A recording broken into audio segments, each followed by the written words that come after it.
Hey, can I get some moose? What does this look like, a hunting lodge?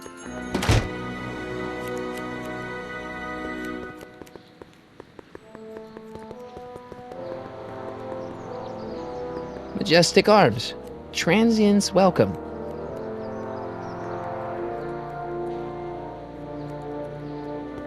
I'm not so sure I want to stay in a place that welcomes transients.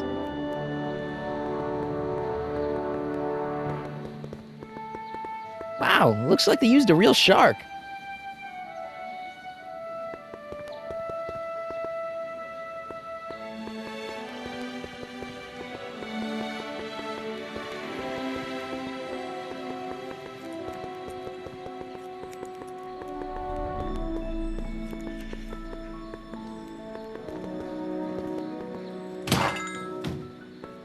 You gonna buy anything?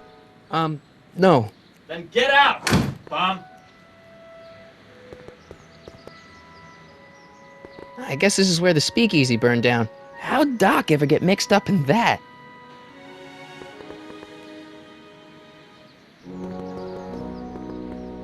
Gale, Zemeckis, and Fine. Attorneys at law. No solicitors. Bank of Italy?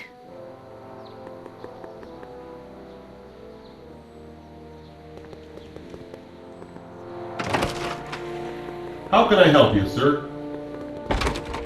Without any money, I don't really have any business in there.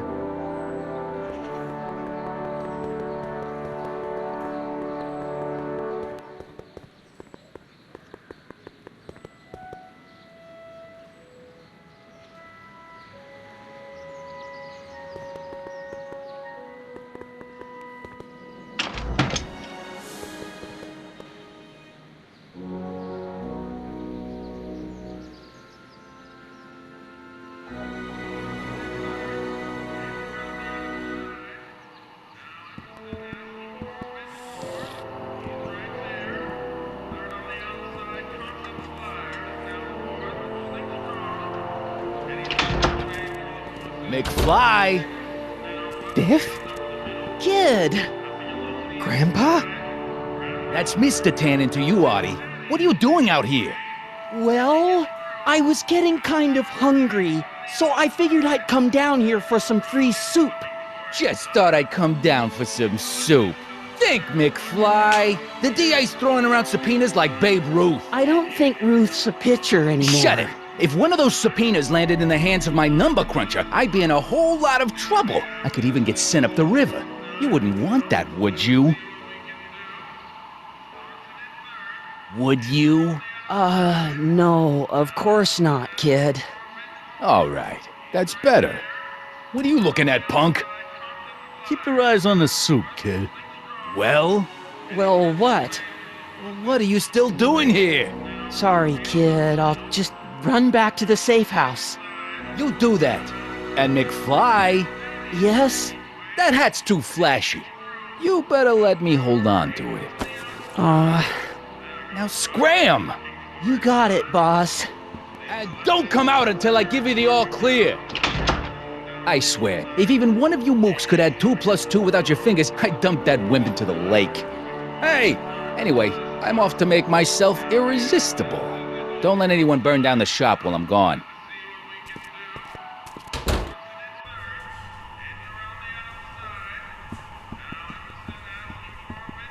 I better not talk to him. I don't want to mess up his timeline.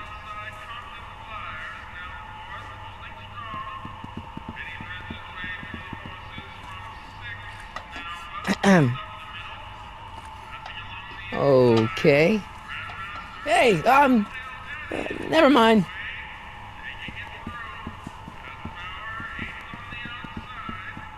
Maybe I should go to the jail and talk to Doc before I start dialing random people in 1931.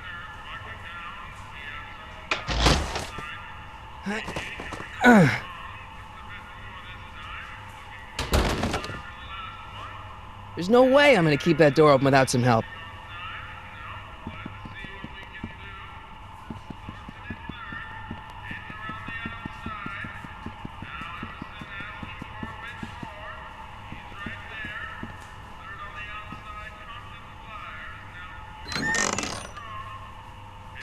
The kitchen's for management only, rummy. Whoa! Looks like these pipes go into the basement.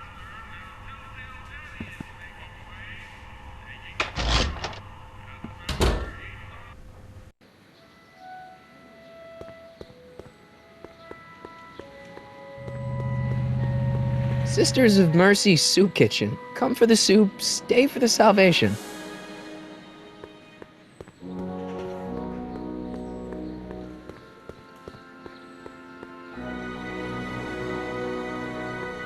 Hill Valley Police Station. Cripes, this place looks old, even for 1931. Psst, Doc! Marty, Doc! what are you doing here? You sent for me, Doc. I did? When? May 14th, 1986. 1980?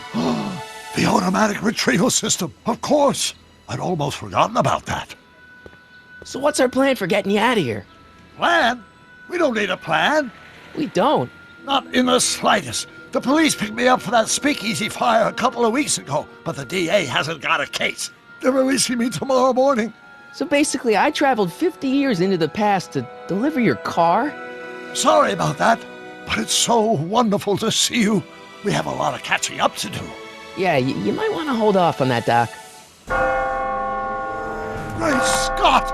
I'm going to be gunned down by gangsters on the steps of the courthouse. Why would they do that? Guess they didn't approve of my burning down their speakeasy. Very funny, Doc. Maybe now we should come up with a plan?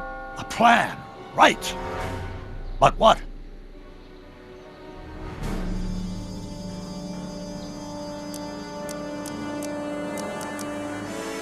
Why don't I take the DeLorean, go back in time before you were arrested, and stop you from getting caught in the first place?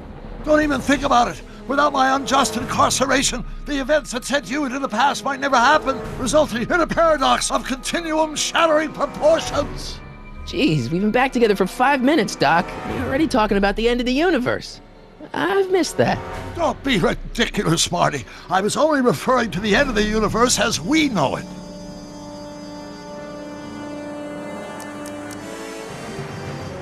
Why don't we tell the authorities? Tell them what?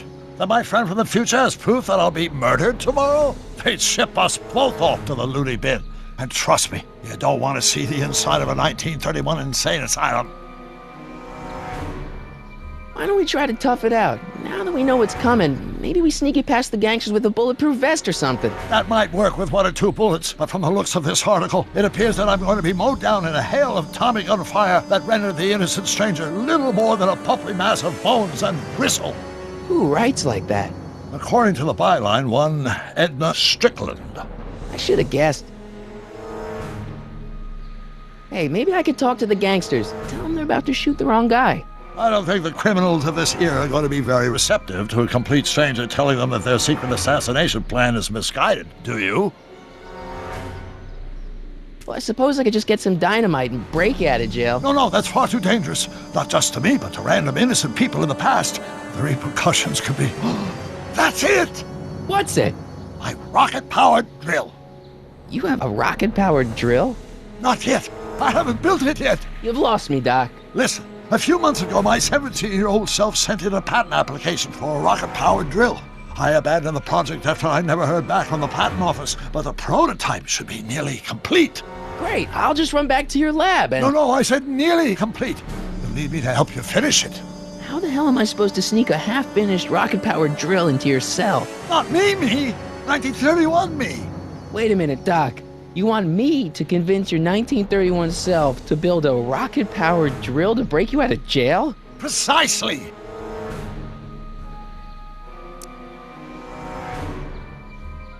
Won't talking to yourself cause, irreparable damage to the space-time continuum or something? It should be fine. I've already invented the idea of the rocket drill. You've just got to goad my younger self into finishing the prototype.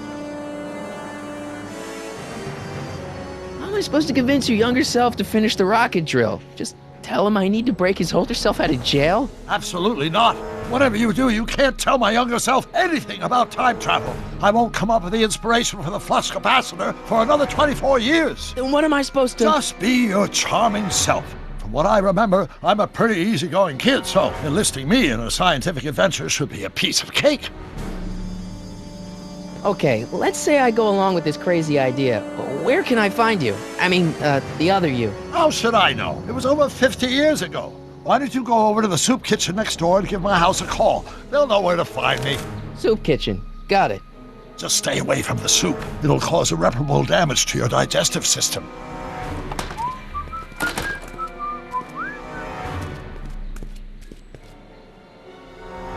I guess I better get started.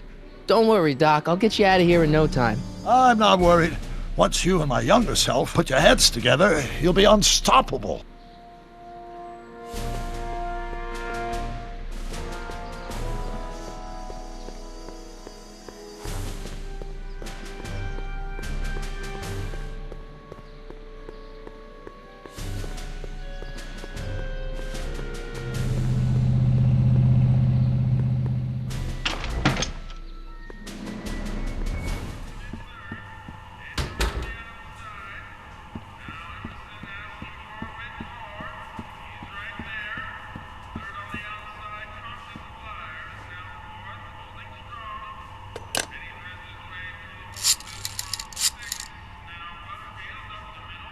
Brown residence? Hi. Do you know where I can find Emmet Brown? Young Master Brown is currently tending to his clerking duties at the courthouse. Who may I say is calling? The courthouse? Doc never told me he worked at the courthouse.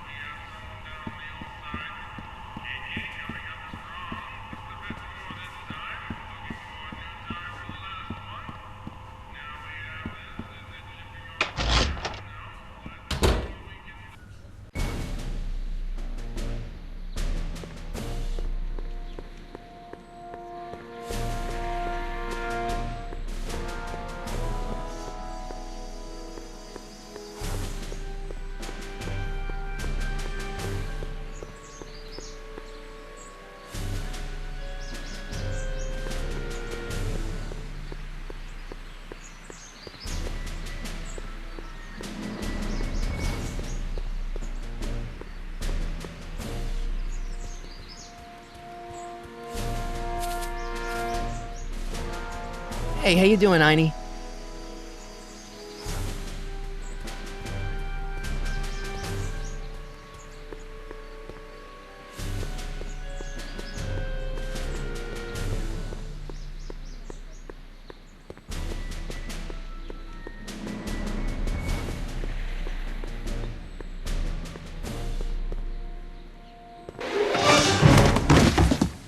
Touch those. These are very sensitive legal documents. Nobody is supposed to handle them but sworn officers of the court. Judge Brown says so. Judge Brown? Doc. Nice to meet you. I'm, Sonny Crockett. Emmett Brown. But I am a law clerk, not a doctor. Now please get out of my way. I have important business to transact. Naturally, h to a multiplied by the inversion of h has to come out less than expectation value of a, right? No. What am I missing here? Or do we take h to stand for the middle line operator? But in that case, h to the a multiplied by the inversion.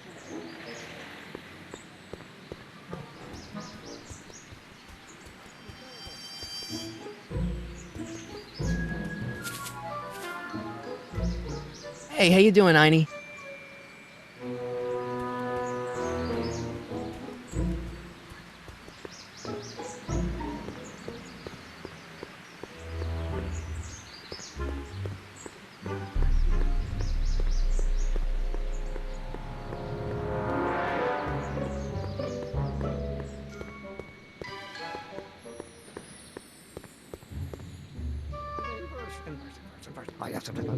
Oh, no. Listen, Emmett, you don't know me, but I'm your friend. I'm not big on friends. They get in the way of work.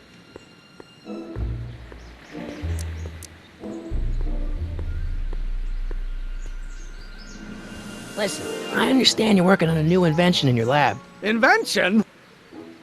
You must have me mixed up with somebody else. I'm in law. I have absolutely no interest in science. Is that even possible? Now if H stands for one... Come on, wait up a minute. You again? Can't you see I'm busy?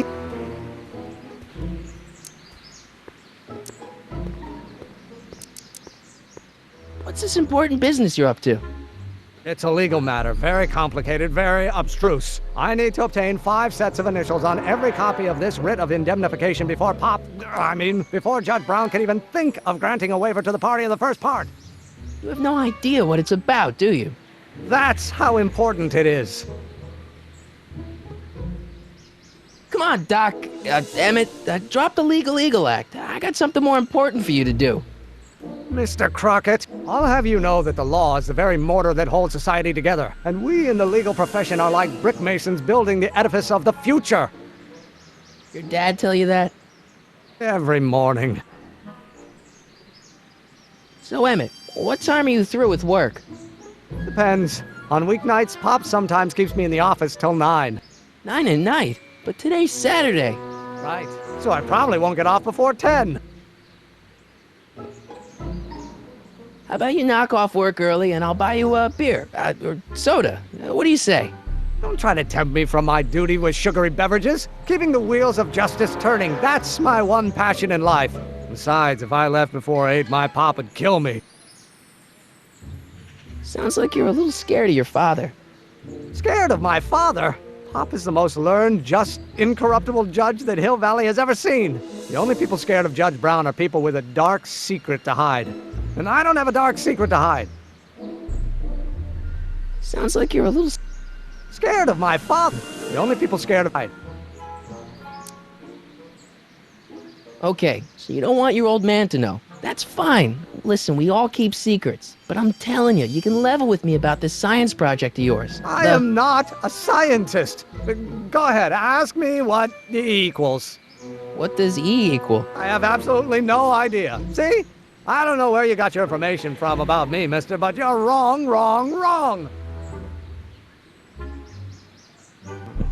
Will you just give me a chance? Harassment's a federal crime, Mr. Crockett. See, I'm sort of in the science business myself. That's why I sought you out. Not that I care in the least, because science is the furthest thing from my own area of interest, which is law, but I don't believe you. It's true. I'm a scientist. So tell me something, Mr. Scientist, from your vast storehouse of scientific knowledge. The leg bone's connected to the thigh bone? Amazing. Come on, you could trust me, Doc. Emmett, it's your future I'm looking out for, in more ways than one. What are you talking about? I'm talking about you and science. Oh, that word again! If you insinuate I'm a scientist once more, I'll sue you for defamation of character! No, it's not possible. No.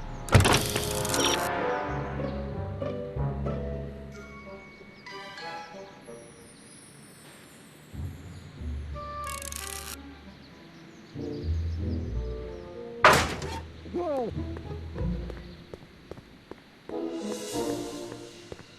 I don't need to go in there anymore. Now if H stands for one... Will you just give me a chance? Harassment's a federal crime, Mr. Crockett! Emmett, about Don't your... say it! I'm missing here. Or do we take H to stand for the Hermitian line operator? But in that case, H to the A multiplied by the inverse of A might well be equal to A's expectation value, but only if the...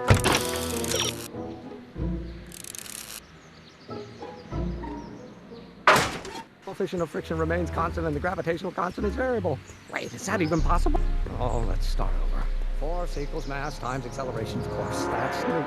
But how many newtons are required to maintain a constant mass if acceleration is reduced by the inverse of the derivative of the speed relative to the speed of light?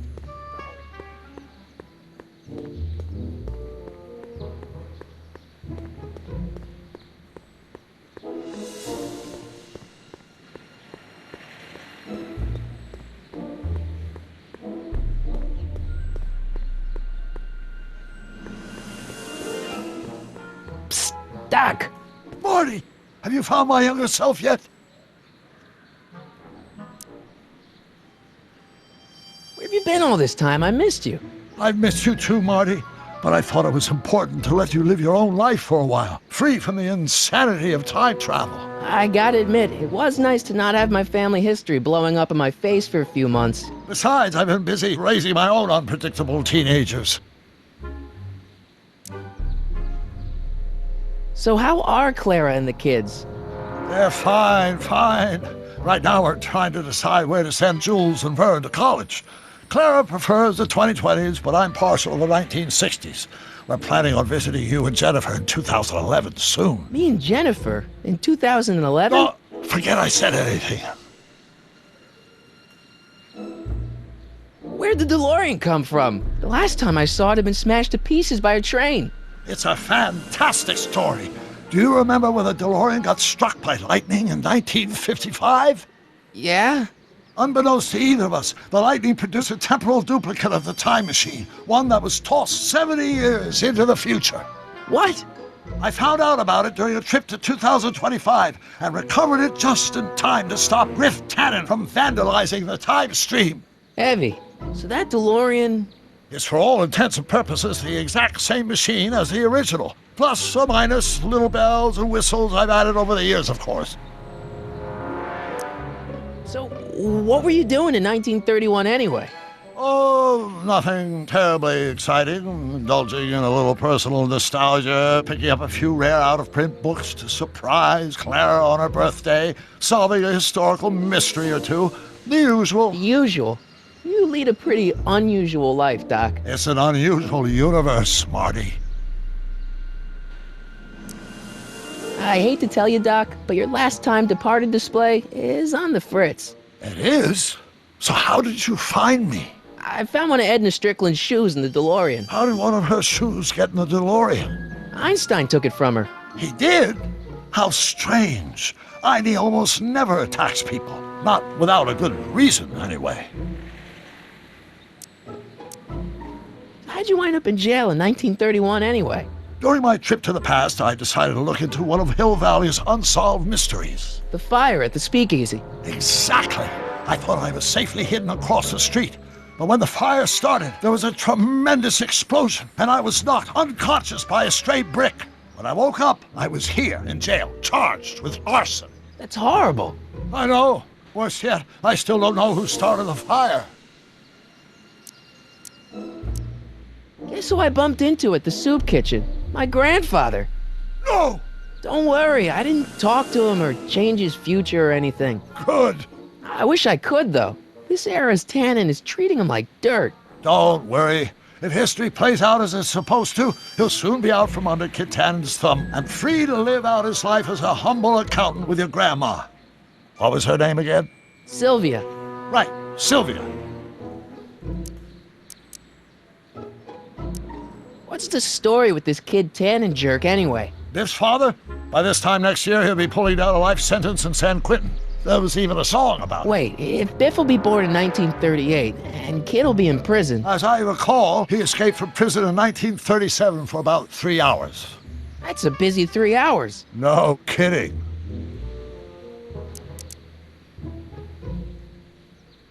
What do you know about Edna Strickland? Edna? We never really socialized when I was younger. She was a few years older than me, and we traveled in different socioeconomic circles. Why do you ask? She thinks you're a hero for burning down that speakeasy. She's doing a story on you. A story? Oh, yes, now I remember. Ask Edna, the etiquette column that doubled as a pro-temperance soapbox. She believed that the consumption of alcohol would inevitably lead to a complete societal breakdown. Sounds like a fun gal. You should have seen her when the hippies started showing up in the 60s. She just about lost her mind. That would explain a lot. know this really isn't the right time or place, but I found your notebook. Ah, so that's where I left it. Why'd you bring it here? Because the bank's selling off all your stuff. They can't do that. That's what I keep trying to tell them. Well, you hold on to it for safekeeping. We'll deal with my financial situation in 1986 after we save me from a grisly death in 1931.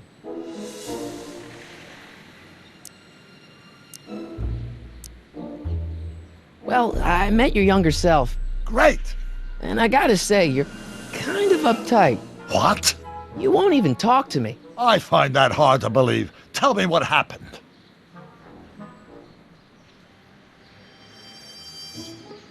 I tried asking him about your rocket drill, but he says he's not a scientist. What? What? Oh, Father. What's he got to do with this? In 1931, I was still deathly afraid of my father discovering the truth about my scientific predilections, so I carefully kept them under wraps, practicing science at odd hours, away from his prying eyes. That sucks. It sucked a lot. Fortunately, I eventually stood up to him, but right now, my younger self probably thinks you've been sent by my father to check up on me. What do I do to convince Teen Doc that I'm not a spy? I'm not sure. You know, your younger self seems really dedicated to the law. It's a facade, I assure you. I had to keep up appearances to appease my father. Why does your younger self mutter all the time? Muttering? Why would I be muttering? I never mutter unless... The Hill Valley Expo! The expo? Yes, the Expo! How could I have forgotten? In a few months, the younger me will put on a demonstration at the Hill Valley Exposition, my first public foray into the world of science. Everyone in town will be there, including a number of noted inventors who shaped my career. So, it was a big success? No, it was a miserable failure, but it was a spectacularly miserable failure, one which marked my transition from an amateur garage scientist into a professional seeker of truth.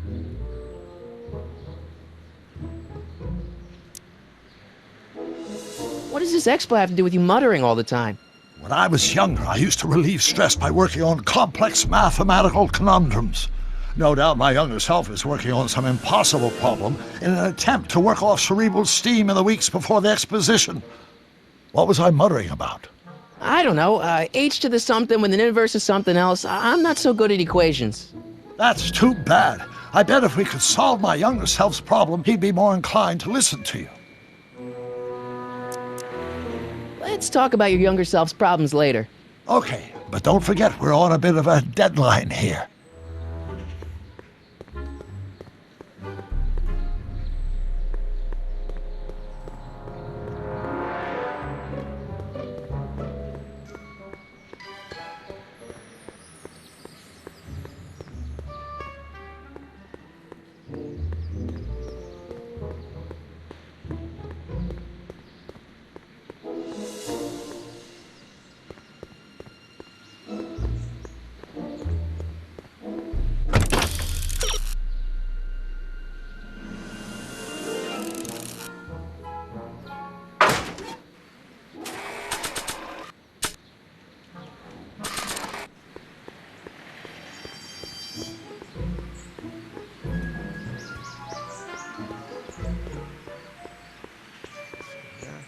Or do we take H's stand for Hermitian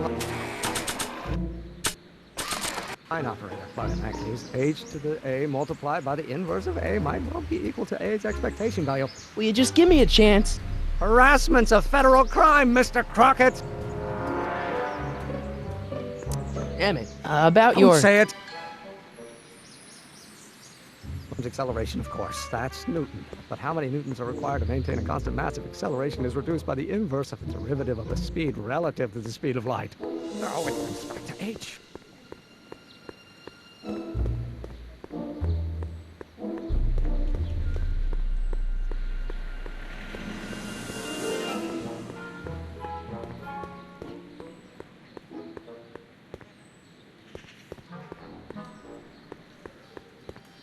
Nah, I don't think so.